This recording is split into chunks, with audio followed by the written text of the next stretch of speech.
you're so happy. It wasn't long after I met William Chen and took a few months of Tai Chi that I realized I didn't want to be an actor anymore. I wanted to devote my life to the study of martial arts, starting with Tai Chi. At first, I was just practicing different places. And I had already been dealing a little pot, like on 8th Street. But I could only hang out there for about an hour because street corners are just not a welcoming place. So I might make 10 or 15 bucks and that was it for the day. And being that I didn't have any rent or things like that, the 10 or 15 bucks could get me some food and a little grass. But eventually I moved away from 8th Street and decided I want to practice in the park. That gave me all day, because you could only hang out on 8th Street for about an hour, but I could hang out in the park all day. At first I went to a very secluded part of the park, because I didn't know Tai Chi that well, and I wasn't comfortable doing it in public.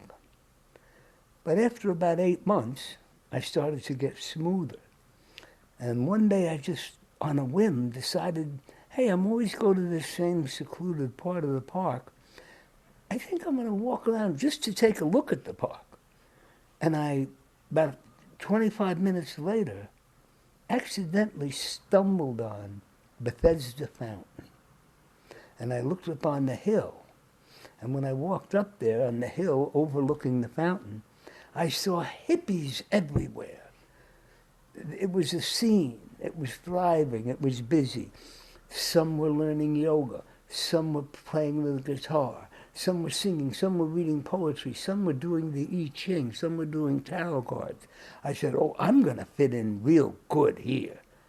So I started doing my Tai Chi there.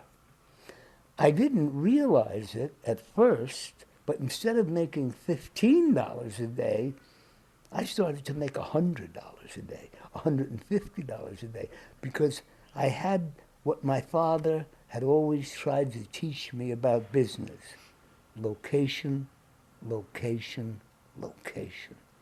I was in the middle of a group of hippies all buying grass.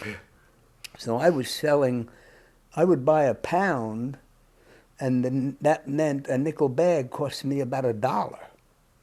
And then I would sell them for $5. And I started making quite a bit of money. I thought that was plenty. $1,000, $1,500 a week back in 1965 for no work, no taxes. I was in shithead heaven. Then I met this guy, we'll call him the Shine, and he became a supplier of mine on a little level, you know, buy this, buy ounces of hash. One day he was gone. There was no more Shine. About 3 weeks later, he reappeared.